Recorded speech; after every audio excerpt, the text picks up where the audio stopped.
Hey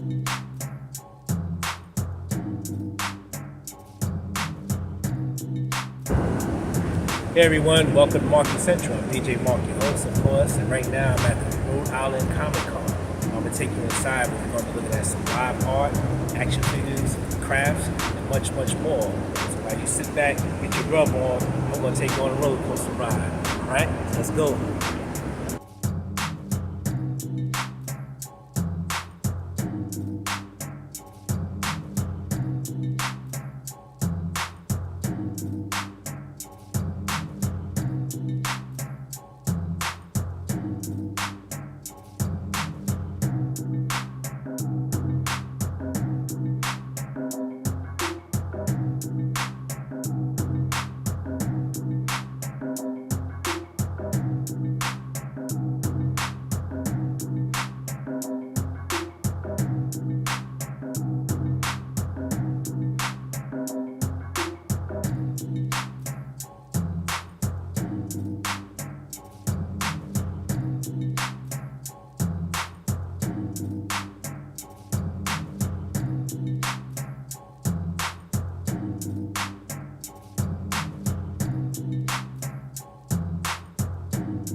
Hey Frank, how's it going? Hey, how you doing, bro? Okay. So what was it like coming up in your childhood, in a way? Childhood-wise, I always was a collector. I like collecting a lot of different stuff. I see it, I like that I collect it. So since I was a kid, it came with Pokemon cards, action figures, and everything. So kind of when it started with the whole Funko, it was literally like close to where my son was about to be born. And what attracted me was just kind of like the stuff I collected, because I watched a lot of Dragon Ball Z, a lot of anime growing up. And I like them. They look kind of cool to me, like in little bobbleheads, so. Okay. All right. So what kind of cartoons you watch coming up as a kid? Coming up as a kid, I used to watch a lot of like the X-Men, growing up Spider-Man, Dragon Ball Z. So basically I didn't have cable back then, so I had whatever was on the free channels I used to watch. And once I had cable, then I started watching all the premium stuff. Yeah. So. Okay. What was some of the superheroes did you enjoy playing with coming up? Coming up, always Iron Man. Iron Man was my guy. That was my hero. That's when I learned that you really don't need powers. Sometimes you need to be intelligent. You need money to definitely prosper. Oh, okay. So when was you first introduced to Japanimation? That I was introduced, I would say back like in around the 90s, like 96. That's when I started like watching more of the anime, like towards like Sailor Moon, the Dragon Ball, all the old Japanese era from that point on. Okay. So who is your top 5 superheroes of all time? Top 5, man, that's hard, man. Top five. So I'll definitely say Iron Man's first. I'm gonna say Gambit. It's my second. He's an X-Men. Also Nightcrawler, man. Wolverine has to be in there. And I would say last one, Spider-Man. Okay. And as a bonus, who'd you give it to as a female superhero? Female superhero who's badass, Storm. Storm. She's badass, man. Controls the weather. I'll give it to her. Okay. Yeah. Who is your top 5 villains of all time? Villains? Oh man. So I got Dr. Doom. I would say Loki. Another good villain. Sinestro. He's on DC level. I would say also, it's between, I would say between Lobo from DC and Reverse Flash are kind of like on the same spot, but I'll give it to Lobo on that one, and I say Reverse Flash at the end. Oh, okay. So what made you decide to go in business by, selling Funko? Honestly, to be honest, it's just like it's kind of like a tattoo, man. Once you get one, you get more. So it's like it was a repetitive, I just got into it so fast. Because I saw that a lot of stuff that I like a lot of TV series, a lot of cartoons I grew up with, they had everything. And, they don't have only one, they got multiple. So it's I had to get them all. So then from there, I got obsessed and I started buying cases instead of one or two. I started buying 10, 15.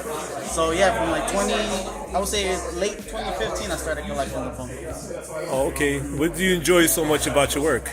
Me, honestly, I'm a collector myself, so I like to satisfy, as in if you're looking for something and I'm able to get that for you, I'm gonna do it. Because I know how it is to be hunting for certain things. I'm a collector, so I like things, and I know a lot of the older stuff is hard to get. Science stuff is hard to get, so if I can do that and help you as a service, I'll do whatever I can. My ability. Yeah. So what kind of comics did you read when you was growing up?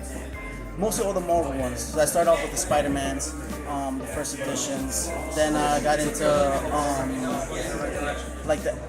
from Spider-Man to X-Men, and I started going into DC, Superman and Batman editions. So that's why I started mostly reading when I was smaller. Yeah. What do you think about the TV series of superheroes? TV series, the live live action. I think they're doing pretty good. I feel some of them are doing really amazing. On the DC side, I'm a big fan of them because, I said, it's growing up, you're watching and you're reading all these characters, and now they're trying to bring them to life. It's kind of to me, it's actually pretty cool because I feel they're doing a personal level where you're as a child, you're damn, you used to watch them in a cartoon and in a magazine, and now they're actually in live action. So I think it's pretty cool. I like it, in my opinion. Most of the TV series that they have. Yeah. What are your thoughts on the Marvel films that's been coming up the last plus years? They're great, amazing. To me, that's the best thing they ever done. I even started liking them from the first Spider-Man that came out with Tobey Maguire till now. It's amazing. The CGI work that they're doing is awesome. Oh, okay. And what about the DC films that you've been seeing? DC films, I like DC. I feel film-wise, they're trying. I feel they just gotta. Their script has to be a little bit better, but I do like what they're doing with their characters. I'm a big fan of the Flash movie and Wonder Woman. So I like those. Superman was pretty good. It wasn't enough, but I think Marvel is top notch right now. Okay, so give me your top 5 Marvel movies of all time that hit the screen. Endgame. I would say the first Iron Man. All 3 Guardians of the Galaxy for sure are top right there. And then last but not least, I would say Thor Ragnarok. Thor Ragnarok? Yeah. All right, how about DC? DC, top 5. I would say right now, Wonder Woman's number 1 for me. I would say Aquaman. The Justice League did pretty good. Flash was pretty good too. And I guess the last, I would have to give it to... How about Batman? And I'm probably definitely the Batman vs Superman. Yeah. What would you say is the best Batman film? Oh, Batman. I would say probably I'm a big George Clooney fan, so I would say the George Clooney Batman would definitely be more badass. Oh, okay. In my opinion. In your opinion. Okay. Yeah. Why you also decided to be a part of Comic-Con?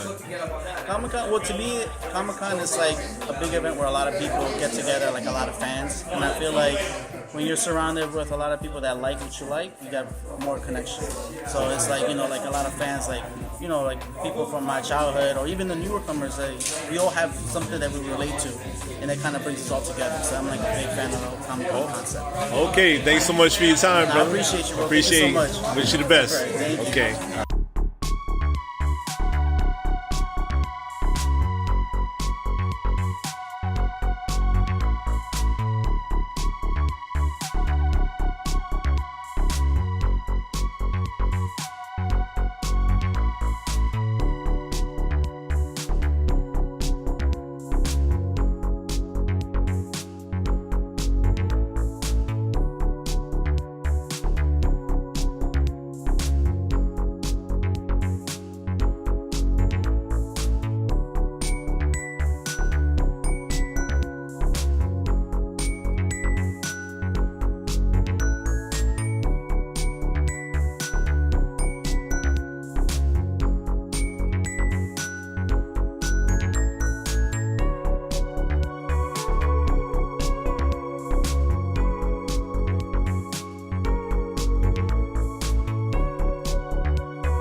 Hey Julie, how's it going today?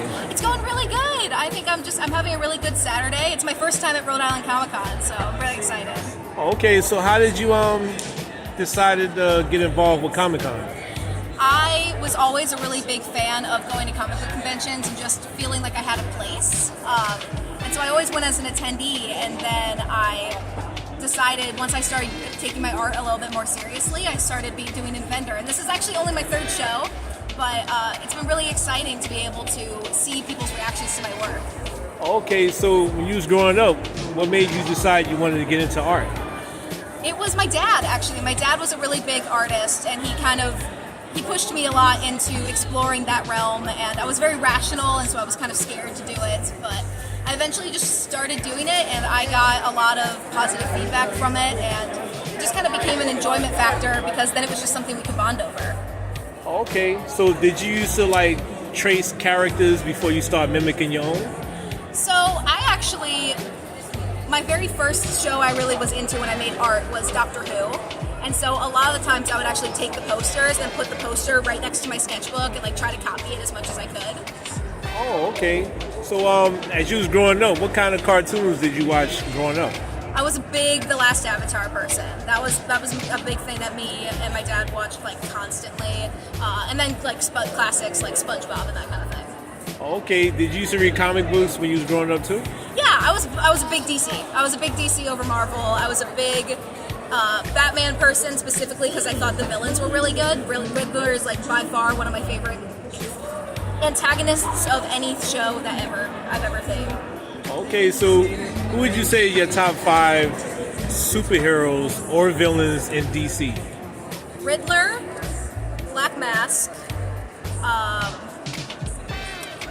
Think of the other one. I think Batman, but specifically I really like Flashpoint Batman.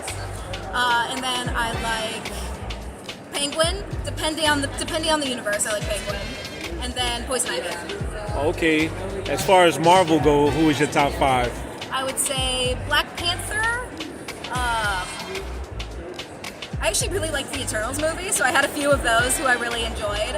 And then Miss Marvel and Loki and what's the last one? Valkyrie. Valkyrie, okay. And what would you say is your top 5 superhero movies in no particular order? I'm a big fan of like all 3 Guardians of the Galaxy movies. I think those have a lot of charm to them. I'm a big the Suicide Squad movie fan, the remake, the redo. I think that one was really strong, and I really like Birds of Prey, that movie that came out. I think that one I really liked. Oh, okay. So when you first heard about Comic-Con, you felt that was a good way to promote your platform? Yeah, I mean, in general, I did photography, and so that was kind of how I started into the convention space, was I did convention photography, and then I kind of fell in love with the ability that people are just allowed to be themselves, and it kind of snowballed into me just deciding to try Artist Alley. Okay. Was you first going to Comic-Con on your own before you started, being part of it? Yes, I was an attendee ever since, I think my first convention I did when I was 12. And then I've kind of just gone consistently at least once a year to one show ever since. And then my very first show I sold at was actually Rhode Island Anime Con in this July. Yeah. So what was the vibe like going to Comic-Con before you decided to be a part of it? Well, I was like a shy kid. I learned a lot about how to talk to people and how to kind of have that courage and speak to people. So it was I felt a lot more awkward, and I didn't really talk to people as much. Oh, okay. So why you feel that, social media is a great way for you to promote your platform? I think I really appreciate the freedom of social media. I like that I can create what I want to create and then kind of find my audience from there, as opposed to like needing to cater to specific audiences that you might need to do in person. Oh, okay. So what is it like to interact with fans who come support your art? It's amazing. It's such a heartwarming experience to be able to see people who come back from other shows, and just like some people give gifts, and it really feels like humbling in a really wonderful way. Okay, thank you so much for your time. And what's the name of your platform again? My name is Take My Mora, so that is Take My MORA. All right, thank you so much for your time. Thank you. Wish you the best. Appreciate it. Okay.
All right, that'll do it in today's show with DJ Mark. Thank y'all for watching Markey Central. And please don't forget, hit the like button. And don't forget to also subscribe so you can see a lot more Markey Central projects coming your way soon. All right, until next time, peace.